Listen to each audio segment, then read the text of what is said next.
is being recorded, so it will be, like I said, archived in the little folder in there under collaborative recorded recorded lectures, and so you can. It'll be up probably ready to go about an hour after class or whatever, so you can check back on that whenever you need to. Okay, so to begin, we are in the age of discovery. And the age of discovery, is kind of this loosely used term for the European age of discovery, and that is when the Europeans began to send out all of their explorers to various parts of the world, and we, of course, are part of that. As with the discovery of America, it includes people like Vasco da Gama, way back in the early 14th century, making his way all the way around Africa to Indonesia to the Spice Islands. It includes a little bit later on down the road, 1521, Ferdinand Magellan circumnavigating the globe. And then, of course, what is most important for what we're looking at is in 1492, this guy, perhaps you've heard of him, his name, Christopher Columbus, sailed the ocean blue, at least that's what we're told, and discovered America. Okay, so the first question that I have for you, and I'll throw this out here. If you want to jump in and answer my question, like I said, there's the little raised hand icon. Please click that. On the one hand, yes, in 1492, Christopher Columbus discovered America. But that statement's also problematic in a way. How is that statement problematic? Is there something wrong with with that statement? Okay, Brianna, go ahead and hit your microphone and jump in here and help me out. He wasn't the first one to discover America. You are correct. Can you tell me who the first one to discover America was? Leif Erikson. Leif Erikson, right. So not only was he not the first person to discover America, he wasn't even the first European to discover America. And we'll get to Erikson here in just a minute. Nearly 500 years before Columbus made his fateful landing, Europeans had already been to America. But, we're going to go back and we're going to look at that. The amazing thing about it is that Europeans themselves had forgotten they had made it to America 500 years earlier.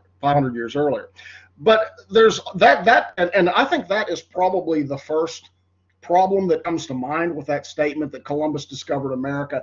But there's also probably one other thing that I can think of that makes that statement a little problematic if we say Columbus discovered America and just leave that at face value. Can someone else jump in and help me out here? Can you think of something?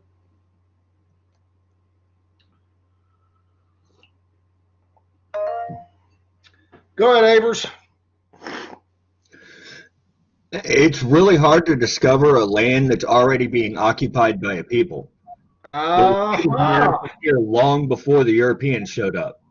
Yeah. So who are those people who were already there? All the Native Americans that came over the land bridge from Russia to Alaska and down. Exactly. Okay. So yeah, and you can go ahead and turn your microphone off. Thank you. Benjamin, go ahead. I was going to say the exact same thing he did. Okay. Great minds think alike. Okay, that's perfectly fine. Okay, so yeah, the Native Americans, when you say Columbus discovered America, it's really, there's a term, and I'm not in the classroom, so I can't write this on the board for you and spell it, but there's a term called ethnocentricity. And ethnocentricity it's kind of the idea that your culture is superior to all others or better than all others. My beliefs, my religion, my national origin, my way of life, whatever it might be. And don't get me wrong. There is nothing wrong, and in fact, it's perfectly healthy, for example, to be proud of your country and to be proud of your heritage and to be proud of your faith. But when it gets to the point where it puts other cultures in a secondary role, that's when it can become problematic. And that statement is problematic in the sense that it completely discounts the existence of over 5 million Native Americans who lived in North in North America and Canada, and that's not even counting Latin America, folks. I mean, that's where we're going to spend a good chunk of today looking at Central and South America, because the really great native cultures that existed at the time Columbus made it to the New World existed in those areas. And in what is now presently the United States and Canada, they were much more scattered. For example, you didn't have any of the great empires in what is the United States and Canada. They were much more loosely constructed societies, much more tribal based. Although you did have a few Native American confederations and like the Iroquois Confederation and others, you'll see nothing like what we'll see with the Maya, the Aztec and the Incas and others. Okay? Yeah, more nomadic, exactly. But nevertheless, they did exist. They were here. And they'd been here for a very, very long time. As Justin said a minute ago, at least 38,000 years is when the first of them came in. So, you always do need to take that statement, again, with a grain of salt. Yes, Columbus did discover America, but that would be like, me for the first time going to Zimbabwe. I could say I have discovered Zimbabwe, but people have been living there for a long time, thousands of years. I discovered it for me. So again, just take it, understand the context. So that begs the next question here. 1000 or 1492, as has already been stated, Leif Erikson made it to the New World 492 years before Columbus did. And so you have two European explorers. And Leif Erikson, of course, his discoveries were in what is now present-day Canada, Newfoundland to be specific. And yes, we know they were there. We've got we've got ruins of settlements, carbon-dated artifacts, and all of that go back to pretty precisely 1000 AD. We know that the Viking or the Norse settlements did not thrive. Probably for a lot of reasons. One of them being that, it was just too far away from Scandinavia, and the other, Vikings being Vikings, they probably didn't get along with the natives too well. We know that Columbus's discoveries were in the Caribbean, and he would have return voyages where he would sail up and a little bit up and down the coast of what is now Mexico and Venezuela and places like that. And by the way, interestingly enough, America is not named after Christopher Columbus. It's named after the Italian guy who first mapped out North America, and that would be none other than Amerigo Vespucci.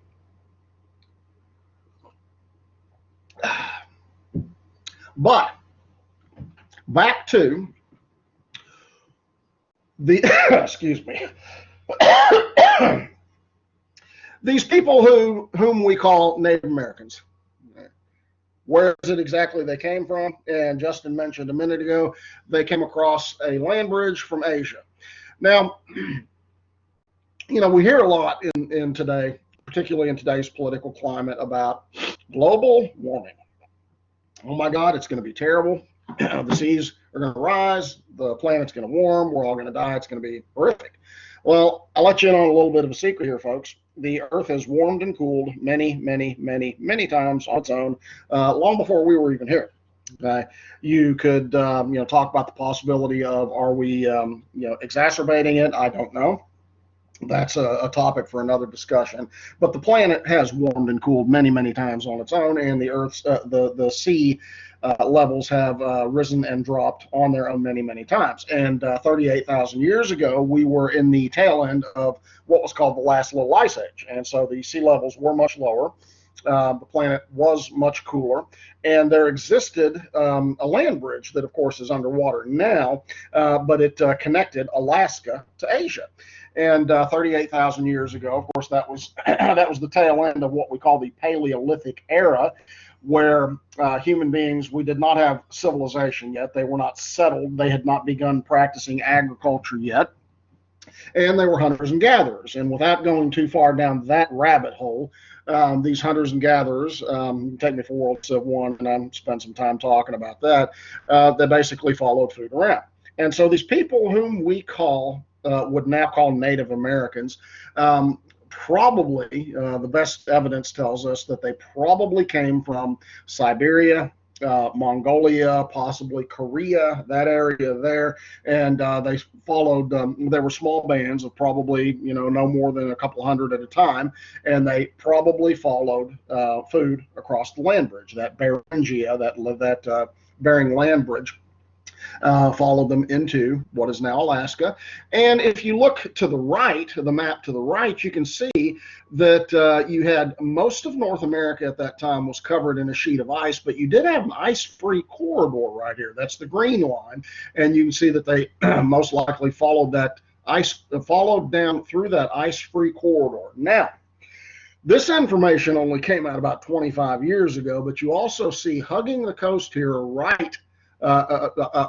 red line, and new evidence has told us that Indians also, or the people who would become Native Americans or Indians, that they also probably hugged the coast in primitive canoes and made their way from the north to the south in that direction. And you can see that as they, particularly the green line, the groups that came down from Alaska and physically crossed on foot the land bridge came down through that ice corridor. And as they got into what is now, probably southern Canada and the northern part of the Midwestern United States, you can see that they started branching out. I get into this a little bit in my Arkansas history class. The first cultures, the first Native American cultures in American history were called the Clovis culture, and they kind of branched off and they broke off from each other and they started settling in places, and mostly caves and bluffs and places like that. But those are the earliest Native Americans, and then others broke off and continued south and eventually made it all the way down here to the stormy southern tip of South America. Now, that was a trip that probably took them about from start to finish. The peoples who made that migration probably ended up taking about 15,000 years. So, they moved a few miles a year at most on foot, and eventually making it all the way down to Tierra del Fuego, down there at the very southern tip of South America. But as they went south, again, more and more than an enclave here and an enclave there. And that is ultimately how they were settled. Say again now. Somebody said something, or did somebody forget to turn off their microphone? Folks, make sure your microphone's turned off, please. If you have a question, you need to turn it on, but make sure that you turn it off. Okay.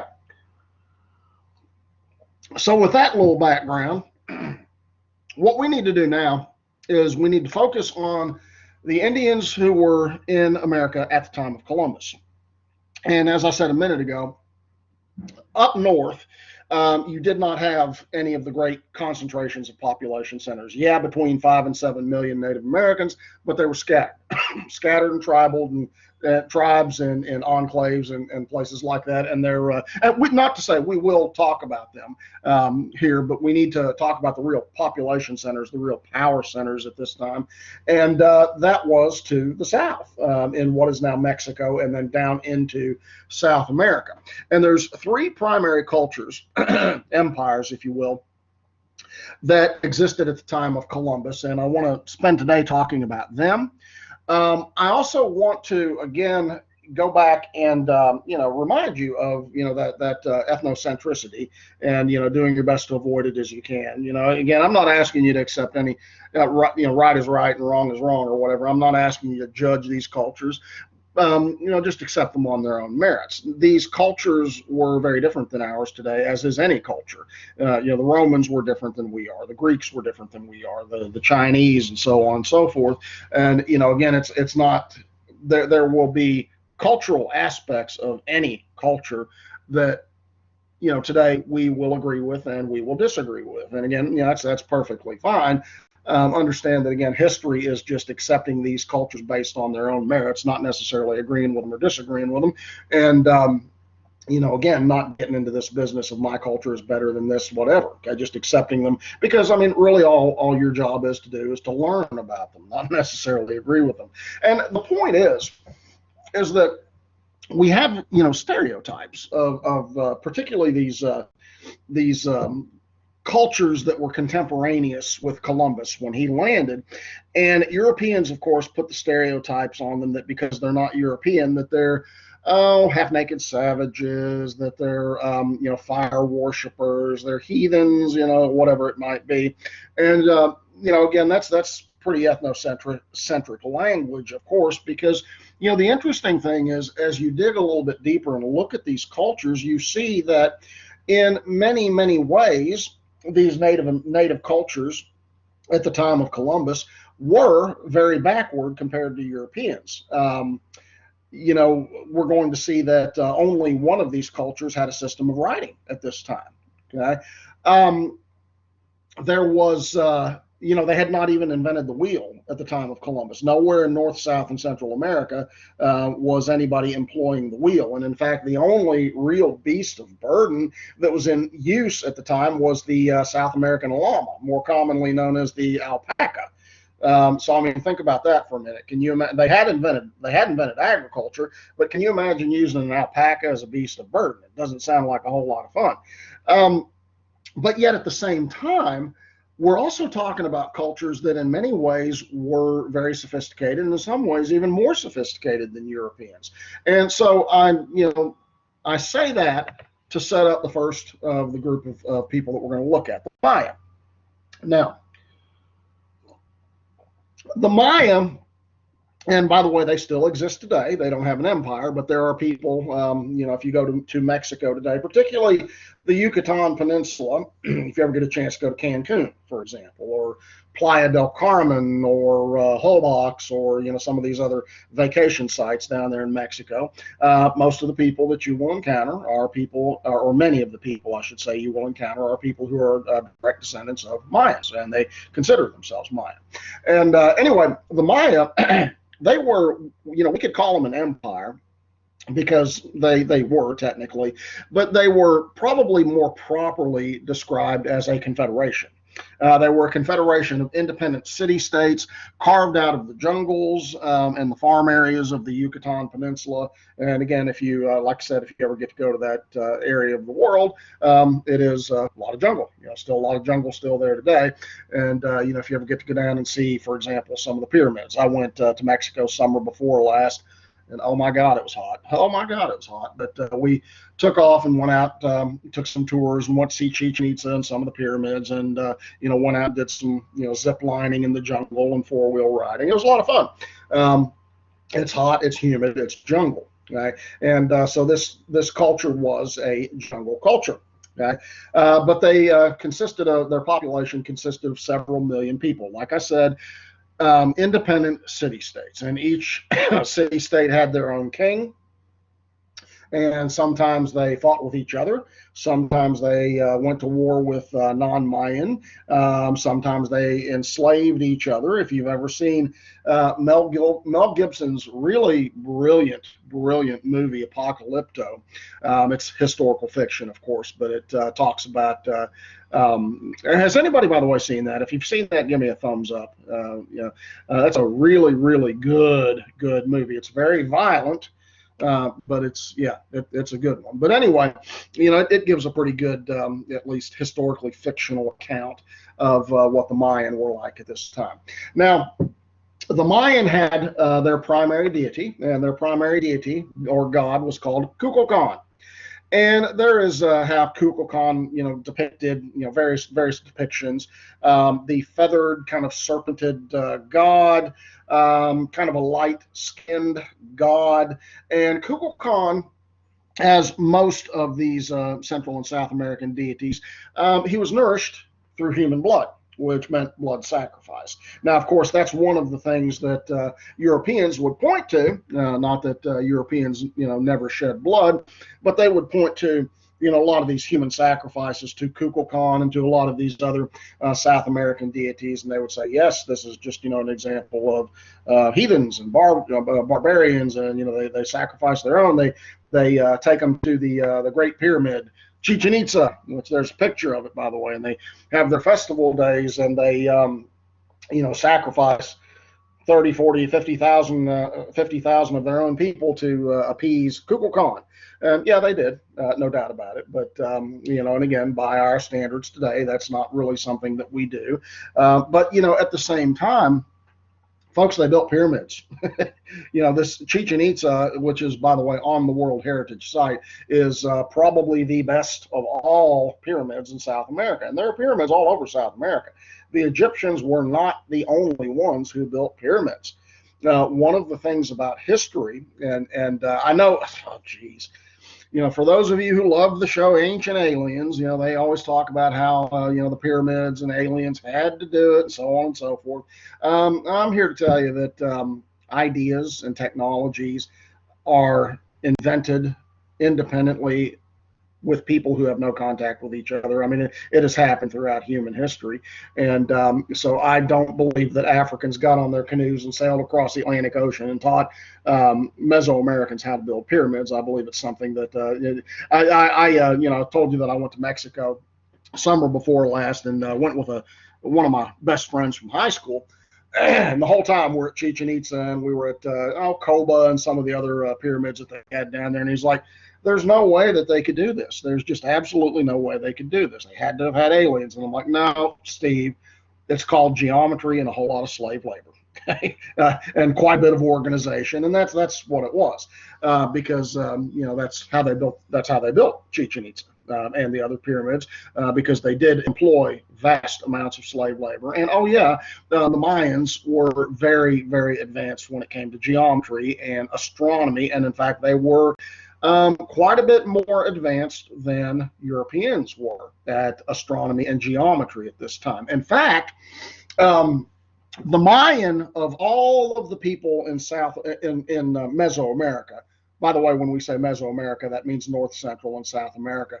They're the only ones who had a system of writing. They actually had hieroglyphic writings. And I know we often think of the Egyptians when we think of hieroglyphics. And by the way, hieroglyphics, it just means sacred carvings. The Egyptians, they invented hieroglyphics thousands and thousands of years ago, but the Mayans did too. Hieroglyphic writings, it's not phonetic writings where, what we use today is phonetic. Each letter represents a sound, each symbol represents a sound, and that's not what hieroglyphics does. It's more pictographic. In other words, you have pictures and you group the pictures together to represent whatever it is that you're trying to articulate. And so, Mayan writing, the only writing in all of Mesoamerica, it was pictographic writing, but it's still nevertheless very, very advanced for that time. When Europeans finally went in and when they, of course, started when they defeated the Mayan and others, and when they started enslaving them, and they saw Mayan hieroglyphics as being heresy.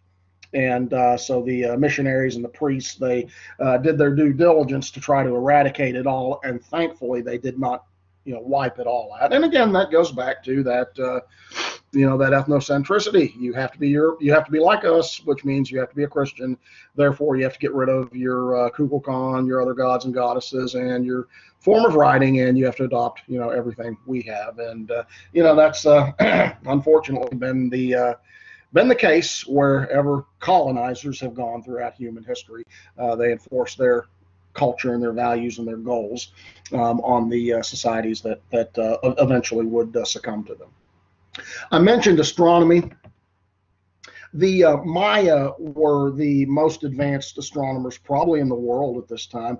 And in fact, now this might not seem like a big thing, but, talk to Dr. Muse in one of his Mr. Muse in one of his algebra classes, and he will tell you that from a mathematical standpoint, zero is a very big thing.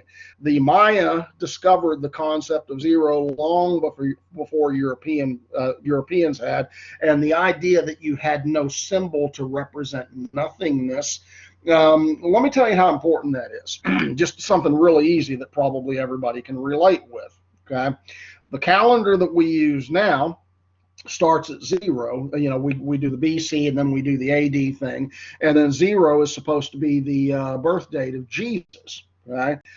However, Jesus wasn't born in zero. He was most likely born in about 9 AD because, again, Europeans at that time had not discovered the concept of zero. but the Mayans had. So yeah, they were more sophisticated when it came to astronomy and mathematics and all of that than even Europeans at the time. Europeans discovered them, so-called.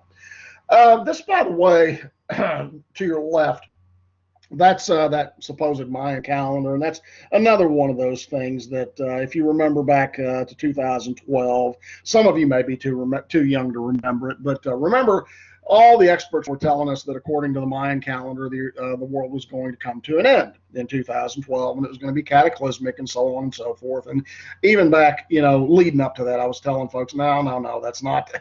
People are misinterpreting that. That's not what that means. The Mayan wrote their calendar way back when. They wrote it all the way back out to 2012, and they just decided to not go any further into the future. That's when the Mayan calendar ended, but that didn't necessarily mean that the world was going to end. So your conspiracy theorist types, and particularly those who like the aliens and all of that, that's where they like to say, yeah, it's indelible proof right here. The Mayan calendar ended at 2012. Therefore, the world is going to come to an end. And no, even back then I was saying, no, that doesn't mean it's going to come to an end. Okay, let's see here. If you get a chance to go see the Mayan pyramids, and particularly Chichen Itza, like I said, Chichen Itza, it's the best of them all. It's one of the modern wonders of the world, by the way. But just down from the pyramid, you'll see the Mayan ball courts. Now, at the height of the Mayan Empire, the pyramid of Chichen Itza was the epicenter of a great Mayan town of possibly as many as 30 to 40,000 people. And I mean, it was a hub of activity. Had we been in class, by the way, I would have shared a little video that I took from Chichen Itza and the ball courts and all of that. Unfortunately, not going to be able to do that since we're doing this virtually. But anyway, whenever I get a chance, I travel a lot. For those of you who have not had me before, and well, I travel a lot in non-COVID years, and Europe especially, and a lot of other places. And I've got dozens and dozens and dozens of videos that I've taken of various places, and I just find that it makes it a little more interesting for students to actually see it and get a little bit of narration as opposed to me just droning on from here. But one of the things that you'll see is the ball courts there, and the ball courts they had a game that as you can see the guy on your right, there's a little concrete hoop there that is kind of turned sideways from a basketball hoop, and he's got a rubber ball, and you can see where you've got this field that looks like the size of, it's a little bit bigger than a football field, and you've got the walls, and you can see one of those hoops that is right there, and there's actually one right there as well. There's one on each side. Of course, up top is where you would have all of the fans who would be watching the games. This ball game that they played, because of course they had rubber trees and things like that, still do in this area. It's kind of a combination between basketball and soccer. In other words, these players, they had to attempt to try to get the ball up through the hoop without using their hands. They could only use like their legs and their hips and their upper body. I don't think they were allowed to use their heads either, but don't quote me on that. But I mean, as you can see from the ground here, trying to score a goal by getting that ball up, that had to have taken quite a bit of skill, to say the least. But here's the interesting thing about it is, again, this is probably, I would say, 200-300 yards down from the main pyramid at Chichen Itza. And further around, when you go further around to the ball court, you see several smaller altars, and there's a bigger altar that is kind of a little bit further down.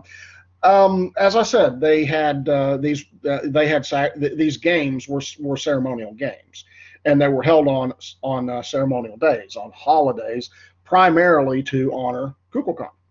Okay. And so what went on here is these ball games would go on as part of the festivities, but the people who were playing the games, they were playing the games to have the honor of being the first to be sacrificed. So winning the game means that you have the great honor of being the first to be dragged up to the top of the pyramid, strapped down, and have your heart cut out and your head cut off from your body. And again, it was something that these players fought tenaciously for. Okay. Again, it was believed to be that they were ready to make their journey. They were ready to make their travel to the next life, and so they fought very competitively and very tenaciously to be able to score and to be able to win the match and to be able to go and to be sacrificed. And typically, the losers, I'm not sure exactly how to unfold it. I remember there was a tour guide telling us about it. Some of them would just be taken off and clubbed in the head and killed. Either way, you're going to die. Either way, you're going to die. Okay, but some of them would be taken up after the winners would be taken up, and then they would be sacrificed in that manner. But that was the point. The point was that nobody gets out of this alive. However, it turns out. By the way, one of the other interesting things about this ball court, and they've got smaller ball courts all over the Yucatan Peninsula. I was at one at a place called Coba. Coba, by the way, is the largest pyramid in all of America. It's not as in good a shape as the one at Chichen Itza. They'll actually, if you want to, let you climb all the way to the top of the pyramid at Coba, but they won't let you climb to the top of Chichen Itza because it's a UN World Heritage Site now. But at these ball courts, and particularly this one at Chichen Itza here, the echo is amazing, and the whole time you're there, you have people clapping and hearing the echo, and it's a marvel of acoustics. And again, these are people who understood long before we had electricity and amplifiers and microphones and things like that. They understood the properties of acoustics. I talk about in my World Civ 1 class. There's the amphitheater at a place called Epidaurus. The Greeks, they're the ones who invented, of course, the dramatic arts and, plays and things like that. But, again, they didn't have electricity and amplifiers. And this amphitheater at Epidaurus, it's probably, if any of you have ever been to the amphitheater at Mud Island in Memphis, it's probably about the same size, seats about 3,000 people. And you had to have the ability as these actors to be able to project your voice so that people in the front and people all the way at the top would be able to hear you. And I was actually at that amphitheater back in, I think 2016 was the last time I went to Greece. And I'd always heard that the acoustics are such that somebody at the top can hear as well as somebody at the bottom because the sound actually bounces up. And tried it out, and you actually, with a little bit of a delay, could hear. I'd always heard that you could hear a whisper at the top of the amphitheater from the stage, and tried it out, and it worked. And the same principles apply here, with the acoustic dynamics here. So again, I say all of that to emphasize the point that these are not heathen savages, folks. These are, these structures, which, by the way, are still there today. They are technological marvels. They're different than what the Europeans had. Obviously, Europeans weren't running around and building pyramids, and to my knowledge, they never did. Okay, they never really had the wherewithal to be able to do it. And these peoples who will be conquered and enslaved, and in some cases exterminated by Europeans for being heathen savages less than us, these people were, they had the ability to create some really, really remarkable things. And so, again, always keep that in mind. In many ways, like I said, they were less sophisticated than Europeans, but in many ways they surpassed them. And these ball courts and the pyramids and all of that, I think that's just a, example number one of that. Okay.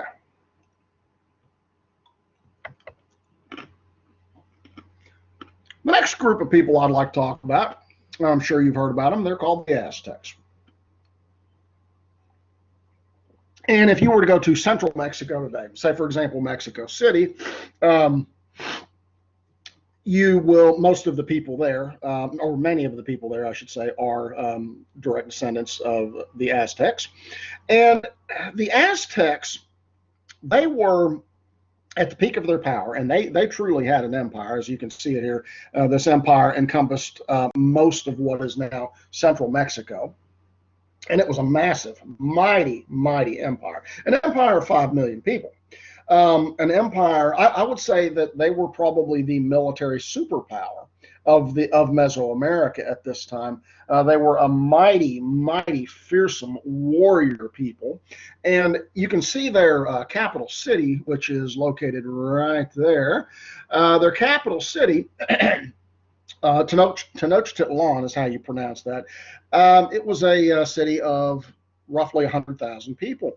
So again, here you have a society that, at least until Columbus discovers America in 1492, again, is completely and totally cut off from the rest of the world, and yet they've got a capital city that rivals the great cities of the old world, so to speak. Tenochtitlan, as a city of 100,000 people, would rival Europe's greatest, which was Paris at that time.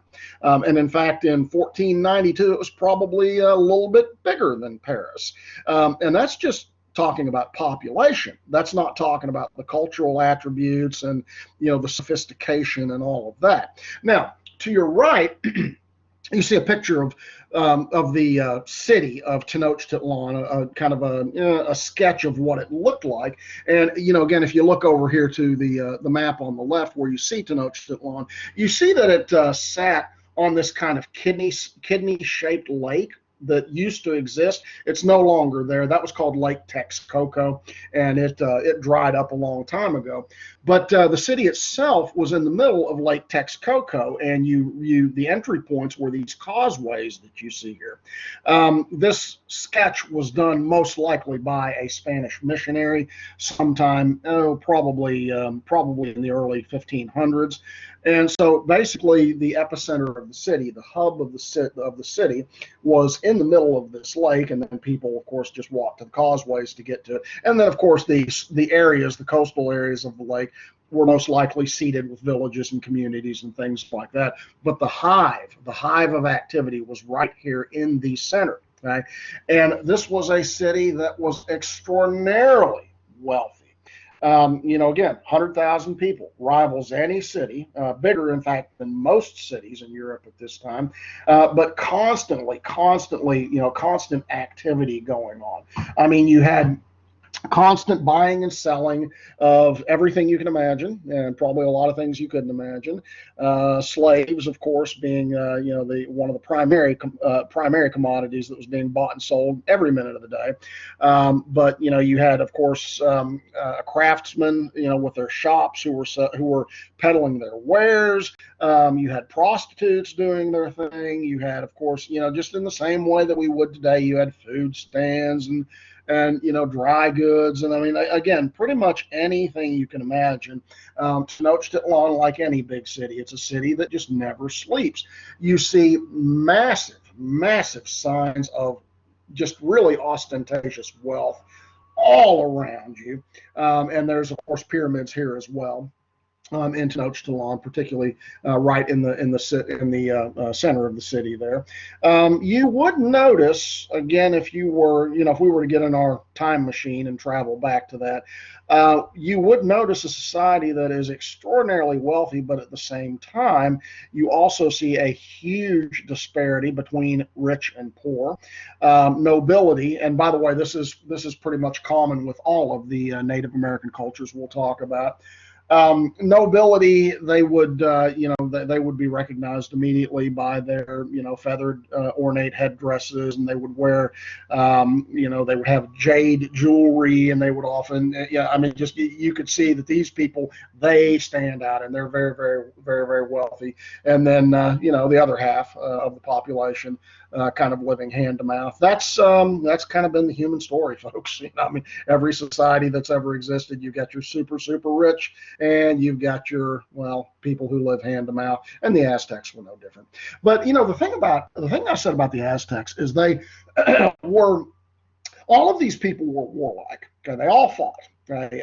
They fought with each other, and they fought with others, and the Aztecs were no different in that. They were probably the most successful in that respect, is that they were constantly trying to expand their empire. They were constantly trying to subdue other, tribal groups on their periphery. But the thing about the Aztecs that really made them interesting in a lot of ways is they were expert warriors. I mean, they were the best of the best. They were like the Delta Force of their time in a lot of ways. But the interesting thing is, whenever they went to battle, they went to great pains to not kill the enemy. Okay? They wanted to subdue the enemy, and they, of course, wanted to capture and take captive the enemy, but they always did their best to try not to kill them. Now, does anybody have an idea or a thought as to why that may have been the case? Anybody want to jump in here and give their thoughts on why the Aztecs didn't just slaughter everybody? Go ahead, Justin. Slave trade. Slave trade. Well, yeah. Exactly. They lots of slaves to be bought and sold, but at the same time, lots of slaves also to be sacrificed because they had a powerful god too, whom also was nourished by human blood. Okay. All right, you got it. Okay. More on that in just a moment here. And by the way, folks, I apologize. My voice is cracking. I'm sounding kind of like, I know I sound a little nasally, so just bear with me here. We'll make it. Okay, couple of other things before we get back to the slaves. The Aztecs also had some extraordinary achievements, technologically speaking, and to me, one of the most interesting was a little device called a chinapa. And a chinapa, as you can see by the picture, it's a floating reed mat. Again, any of you who've ever been to Mexico will know that although they do have a pretty sizable agricultural heartland, I don't know what the recent population of Mexico is. I think it's like 75 million people or something like that. But much of the terrain of Mexico is desert. And they've, although Mexico is considered probably maybe behind Brazil, it's one of the wealthiest countries in Latin America, but, there's just not that much good farmland there. And the Aztecs, since they occupied what is much of central Mexico, they were running out of good farmland. And so they thought, well, what if we were to take these floating mats and take topsoil, spread it on them, and plant crops, and let them float in Lake Texcoco. And that was a really ingenious way of increasing their crop yields, particularly when good arable soil was limited. As their population is growing and growing and growing, and they're needing more and more food, and they don't have enough good farmland, well, you turn to this innovation, and it worked really, really remarkably well. The thing that strikes me about this is, why is Mexico not doing this today?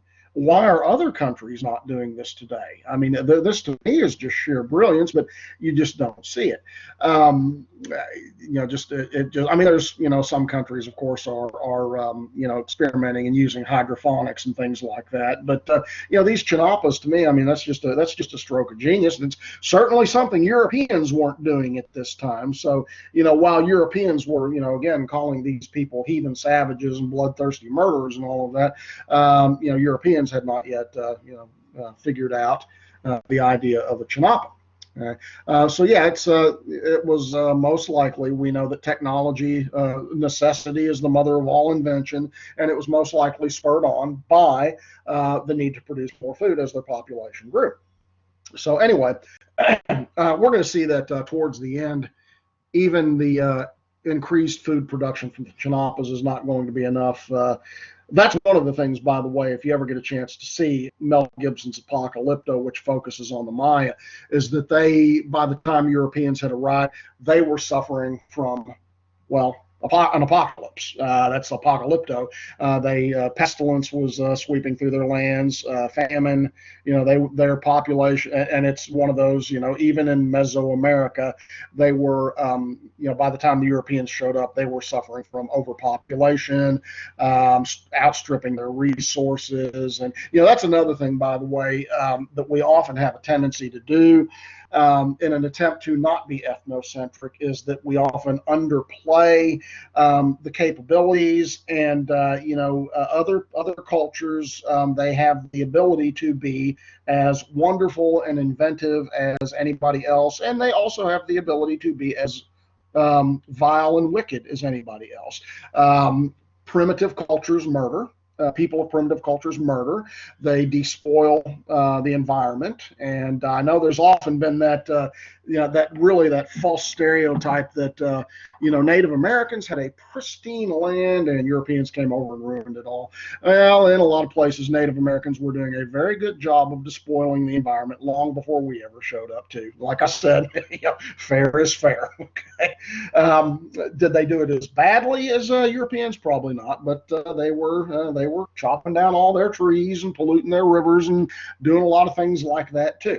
Okay? And the Aztecs in particular were really, really beginning to suffer from a lot of that. Now, the Aztecs, like the others, they built pyramids. Now, these are not obviously as impressive as what I showed you with Chichen Itza. Teotihuacan, that's in Mexico City, and that's one of the big tourist draws there. And Xochicalco, I'm not really sure exactly where that is. If anybody knows where it is, feel free to send it in the chat box. Miss Rachel Ratcliffe, who teaches A&P and over in the science department, she's been to Mexico a lot of times, and I know she's been to Teotihuacan. I don't know if she's been to Xochicalco or not, but again, it just speaks to the ingenuity, to the geometry and the slave labor and all of that. But you have to understand, folks, that societies that are in decline do not build things like pyramids. The ancient Egyptians, they built, the pyramid at Giza and the Sphinx and, a lot of the other things during the Old Kingdom when they were in an ascendancy. And when they, started declining, they stopped building those things because they didn't have the money, they didn't have the centralization of power, they didn't have the labor force that they needed. And the same thing applies here to all of the Native American cultures. Now,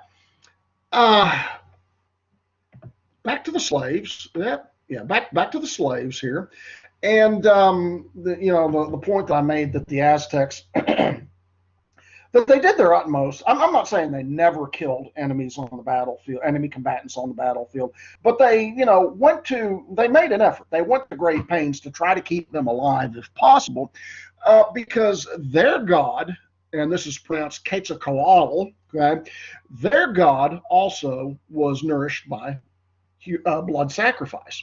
Okay, the Mesoamerican gods and goddesses and deities and spirits and things like that. The Native Americans, much like cultures throughout the world, had a tendency to what we call anthropomorphize their deities. In other words, to put human-like characteristics on their deities. Quetzalcoatl, he was the like Kukulkan, and by the way, he's remarkably similar to Kukulkan. Kind of looks like him. He's also the bird serpent god. He's also lighter skinned and all of that. Quetzalcoatl, probably more so than Kukulkan, required human blood as a source of his nourishment. And Spanish missionaries are going to be horrified. There are lots of still existing written accounts of Aztec ritualistic ceremonial sacrifices. They would have their ceremonial days where as many as 80,000 captives would be sacrificed to Quetzalcoatl. And again, they just it goes on for days and days and days, and they're just marched all the way to the top of the pyramid. Like I said, as you can see, this poor unfortunate here being strapped down to an altar, and a priest gives out praise to Kukulkan, and then takes a jade knife and cuts out the heart while they're still alive, pulls out the heart while it's beating, and then another acolyte's going to cut off their head, roll the head down the body, down one side of the pyramid, roll the body down the other side of the pyramid. Again, this is illustrated in quite shocking and graphic detail in that movie Apocalypto. But again, that's what Quetzalcoatl requires, because if Quetzalcoatl is nourished, if there is a pestilence in the land, he will take it away. If there are invaders, he will deal with them. If there is, if you need an abundant harvest, by doing these things, you will make sure that Quetzalcoatl, it's like any of these other relationships that you see, again, throughout human history. If you do the things the gods and goddesses expect of you, whether it's ritual prayers, ceremonies, or sacrifices, the gods in turn will take care of you.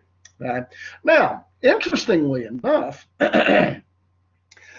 Quetzalcoatl did not live by human blood alone. When you're talking about, what type of offerings you can give to Quetzalcoatl, Quetzalcoatl, as Kukulkan and the other gods and goddesses, you could also pour out libations of alcohol, and that was appreciated. Aside from human blood, the second most important offering that Quetzalcoatl would receive from his followers would be tamales. I found that interesting. Okay, tamales are good. I don't blame him. Okay? So yeah, you could cut out 10,000 hearts, but you could also leave a few baskets of tamales and pour out a libation of alcohol, and that would most likely get you in good with Quetzalcoatl.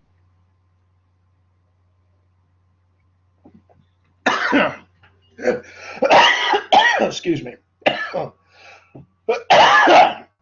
Got choked up on my tea there. Oh, give me just a second here. Oh, swallowed my tea the wrong way there. Okay. All right. So, again, that just, with the Aztecs, that just, again, underscores the point that these are people that, could they be brutal? Yes. Could they be bloodthirsty and warlike? You bet. Again, they didn't have the wheel. And they didn't have horses and oxen and all the other things Europeans were using. The Aztecs didn't have a system of writing, unlike the Maya. But at the same time, they were quite innovative and quite cutting edge on a whole lot of things. So, you just don't want to play that game of cultural comparison. It's a losing game, because you just accept these cultures for their shortcomings and for their, really quite remarkable advancements. But if you go further to the south, if you go down into the, starting in Peru, and you start getting into the Andes Mountains, down all the way along the western coast, and some of the inland down all the way down to the tip of South America along Chile, we get to the Inca. Now, the Inca, where we said it could be said that the Maya were far and away, of all the people in Mesoamerica, the most sophisticated. Okay, it could be said that the Inca were the most warlike, and when we talk, the Aztecs were the most warlike. When we talk about the Inca, it is no stretch at all to say that they by far were the most populous, and they were the wealthiest of them all. And that's really, really saying something, because, I just gave you, lots of examples with both the Maya and the Aztec of just this extraordinary wealth that both cultures had. The Aztecs alone, with their capital city, Tenochtitlan, it's like this golden city. And, it's just, enormous wealth. And the Inca made those two cultures look like they just had a couple of nickels in their pocket. That's just how wealthy they were. And at the same time, like I said, they were a mountain empire, which is, you haven't seen a whole lot of those in human history.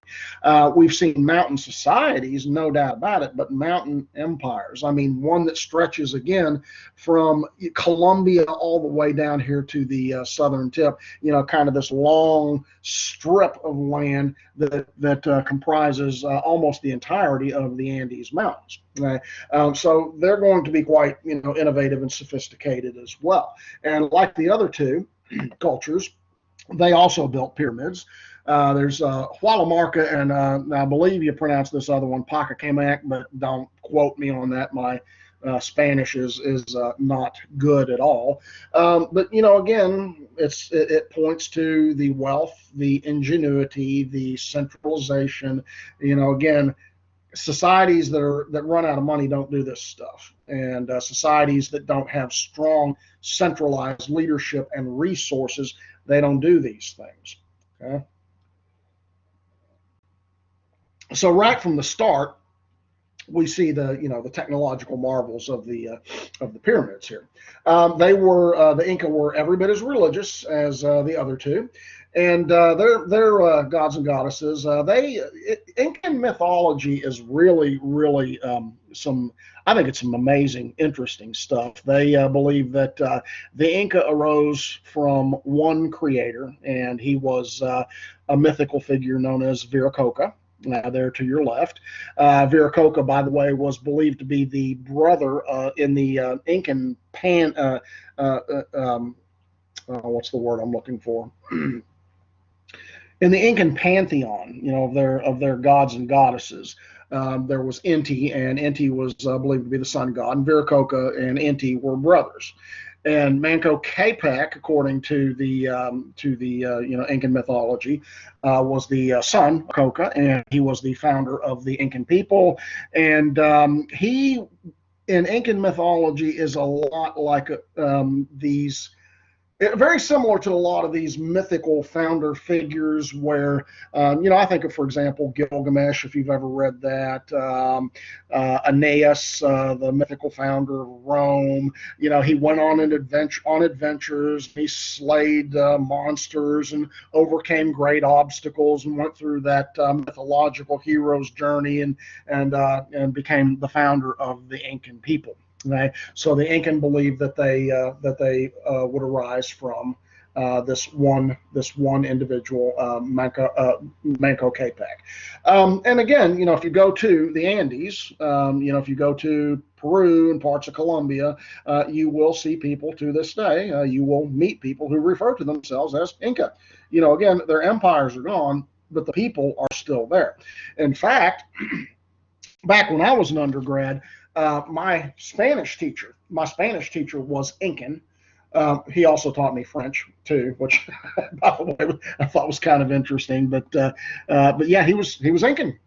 So like I said, these people still exist to this day, but their empires are no longer with us. Now, back to the ingenuity of the Inca. The Inca had, by far, the best system of roads anywhere in the world at this time. And I'm not just saying in Mesoamerica, but I'm saying anywhere in the world. Their entire empire from north to south was linked together with a network of mountain roads, many of which, by the way, are still being used to this very day. Right? To get a system of roads that was even remotely comparable to what the Inca had at this time, you'd have to go all the way back to ancient Rome. The old saying about the Roman Empire is all roads lead to Rome, and the Romans had the best system of roads to link their empire together in antiquity. Were the Incan roads as good as Roman roads? No, of course not. But they were the best in the world at this time as far as a network goes. I mean, just the very thought that, again, even to this day, these Incan roads are still being widely used by the inhabitants of this part of the world is some pretty impressive stuff, to say the least. I mean, they built these roads through mountains. Again, with the technological limitations that they had at this time, just speaks, just to me, makes it even more impressive. And no, again, I know there's a specific episode, Ancient Aliens, that talks about this. No, the damn aliens didn't build this. The Incan people built it. Okay? Their bridges. I wouldn't go as far as to say that their bridges are technological marvels. If you look at those, some of those are two of which exist today. You can see, well, how many of you'd like to, take a stroll across either of those bridges? I'm just kind of thinking I'll pass on that. This bridge to your right is basically two really big trees notched together and over a kind of a chasm kind of thing there, which, hey, it works. I don't know that it would necessarily pass safety standards by today's world, but, and then you see this other, it's kind of like a swinging bridge here that you see over this chasm, this very, very deep chasm. And yeah, if you don't like heights, I guess you probably wouldn't have lasted very long back then. But I mean, these bridges of this sort, there's as far as we know, hundreds of them that still exist in this part of the world and are, again, still being used by some of the people in this part of the world because, the bridges and the roads. I mean, this is how the Inca managed to. I mean, you get this vast empire. From a geographic standpoint, it's a big piece of real estate, and this is how the leaders managed to link together all of the various parts of their empire. You have to, if you have an empire, one of the classic definitions of a world power is, and I would argue that the Inca were a world power, at least in Mesoamerica, as were the Aztecs.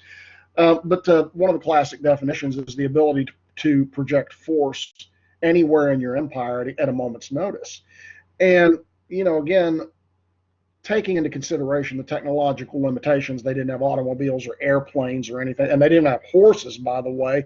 They had the ability to, if somebody attacks the southern part of the empire, well, you mobilize forces to deal with it. If they attack the north, if they attack the central, they had the ability to do that with their system of roads and bridges and all of that. Now, again, was it as were they able to mobilize as quickly as we do today? Of course not.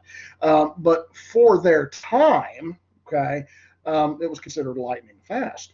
Now, another aspect, whether it was military, bureaucratic, economic, or whatever, that is going to be important to all of this is again, for the time, rapid transmission of knowledge. Okay, again, they didn't have email or telephones or anything like that, but they did have a way of getting correspondence, mail, orders, whatever it might be, because they had 24-hour a day, a system of runners. Now, these Kasky runners, as they were called, they were, now, did this include one individual guy running from the tip of the empire in the north all the way to the south? Of course not. They went to way stations. Okay? They ran back and forth from way stations, but you had way stations from the northern part of the empire all the way to the southern part of the empire, and these Kasky runners were constantly running. And again, most of it was governmental correspondence. The king wants to get message to one of the nobles in the north that I need you to mobilize your troops, and you give them a message and you send off your runner, and the message is received. You can see by these pictures that the Kasky runners, they were remarkably fast. I mean, my God, were they in shape? Were they ever in shape? I mean, these guys could just long distance run forever. And when they were approaching a settlement, a village, a town, or whatever it might be, you can see that this picture shows they're blowing into a conch. So they would blow into a conch to of course, announce their arrival, and everybody would know that runners are approaching. And what news of the South? What news of the North? What whatever it might be. And again, this would be incredibly slow by today's standards, but it was incredibly efficient for the time. Right? These guys never stopped. I mean, they just never stopped. It's kind of like in the Old West, it's kind of like the Pony Express without the ponies. Instead of ponies running, you have people running. And, the ponies, the trains, the people, whatever, they just never stop running. Now, the extraordinary wealth of the Inca.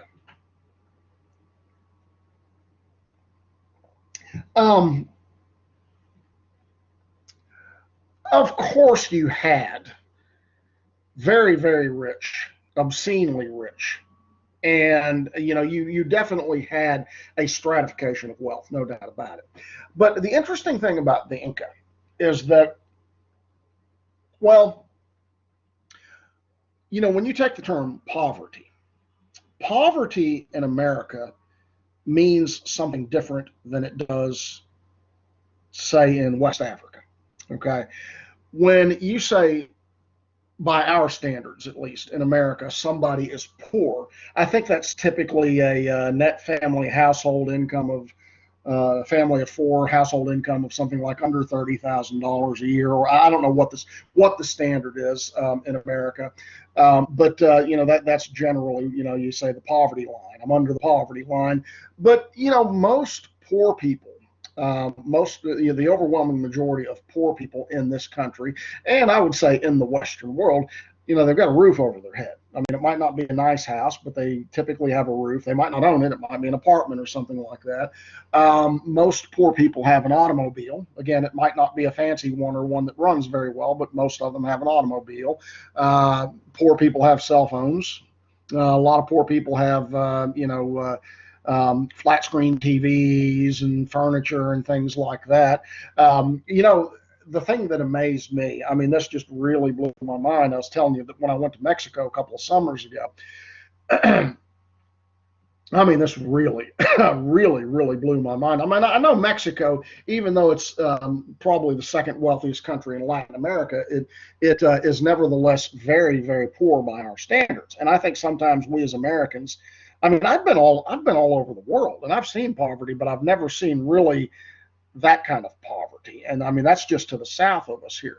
But we were staying at, where were we? We were staying at a resort. It was at Playa del Carmen, and a really, really nice resort. It was kind of like a fantasy island kind of thing. And the ATM machine was not working in the lobby. And I'd been there a couple of days and I couldn't get any pesos.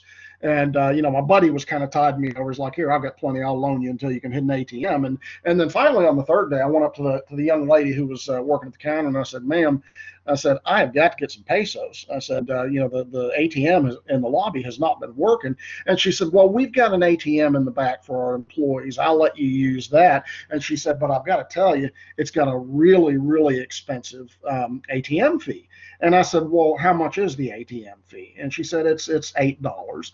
And well, that is an expensive ATM fee. Most of them are like $3 or whatever. But I said, "Well, that's not as bad as I thought. I can at least live with that." And she kind of rolled her eyes and looked at me and said, "I don't even make that much in a day." And I thought, "Holy Lord.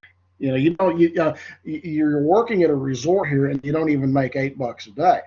Yet conversely, when we went into Playa del Carmen, which, is really, really third world, I mean, you see firsthand poverty, and we're walking through the streets, and there's 150 guys lined up against the wall at the bus stop waiting to find daily work, that kind of thing. But every single one of them has a cell phone, and that just blows my mind. It's like you have these people who many of whom make less than $8 a day, but they've all got a cell phone, which kind of tells me that the cell phone companies are sticking it to us, that they're shooting the prices up. But anyway, that I've always thought that was kind of an interesting dichotomy there. And the Inca, with the Incan Empire, it was, like I said, by far and away the wealthiest of all of the Native American cultures, where again, poverty in America doesn't mean the same thing as poverty in West Africa, which means we live on less than $100 a year, and we have no home, and we have no running water and no electricity or anything like that. So even in Mesoamerica, someone who was in the Incan Empire who was considered poor would probably have been, middle class among the Aztecs or the Maya. And in fact, the wealth was so the wealth was so great that we really don't see much in the way of what we would consider out and out abject poverty amongst the Inca. They had a universal system of healthcare, for example, that the empire paid for.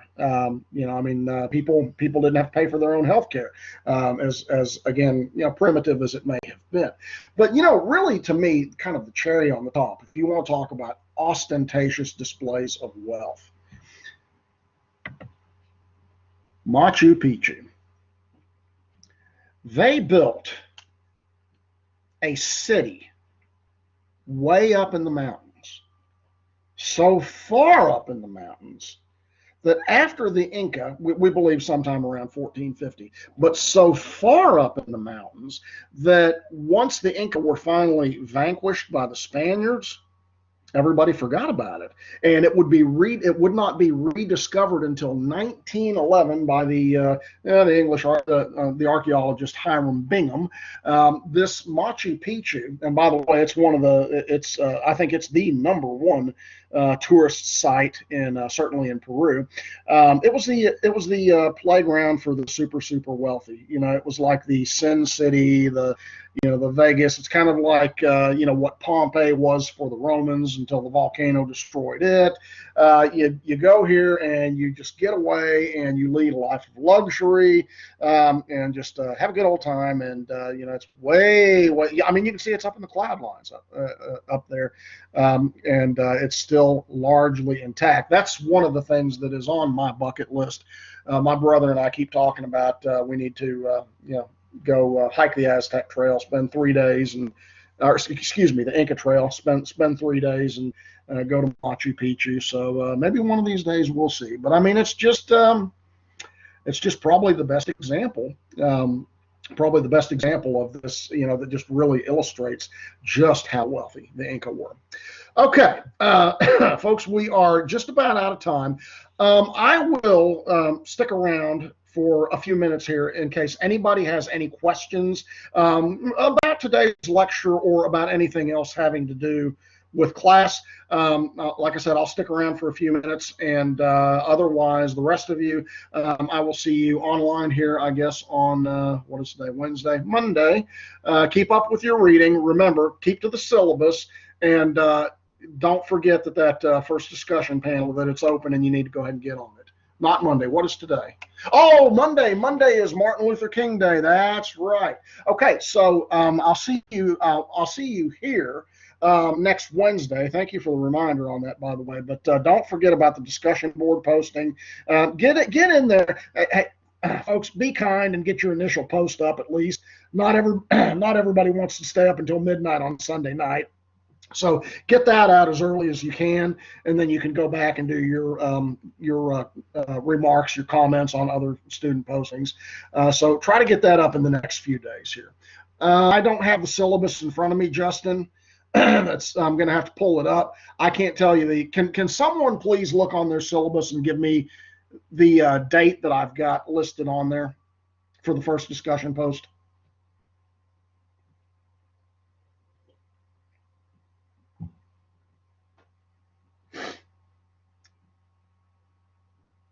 Please. On my Yeah. January 27th. It says when? Say that again. 22nd.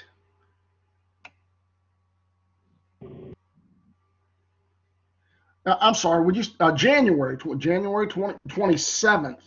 January 27th. Okay.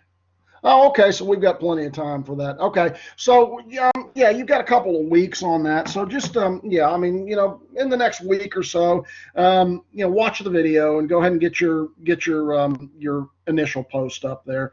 But otherwise, that's it.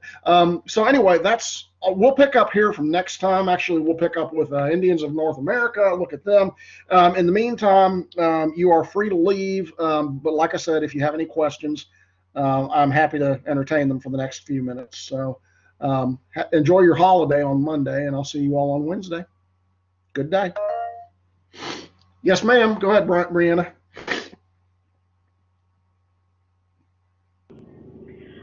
So I've been here since the beginning, but I was having a little bit of technical difficulties at the first part. I was just wondering if you marked me present for this. Everybody, if you logged on, you're present. That's how it takes attendance. What kind of technical difficulties were you having?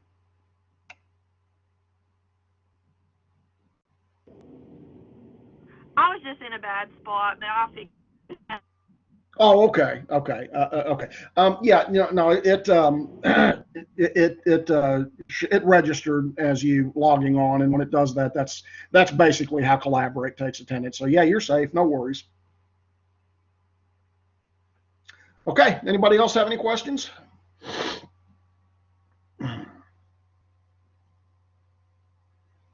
Still got 4 of you logged on here. Thank you, Shaylee. I appreciate it. I hope to.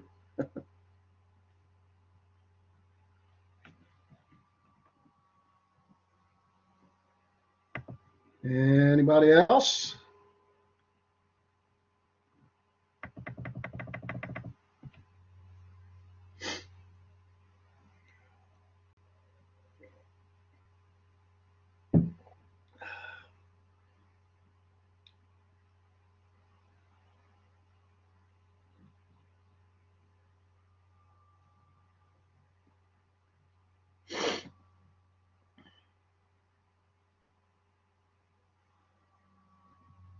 Okay, if nobody else has a question, I'm going to go ahead and shut it down. I hope everybody has a great day.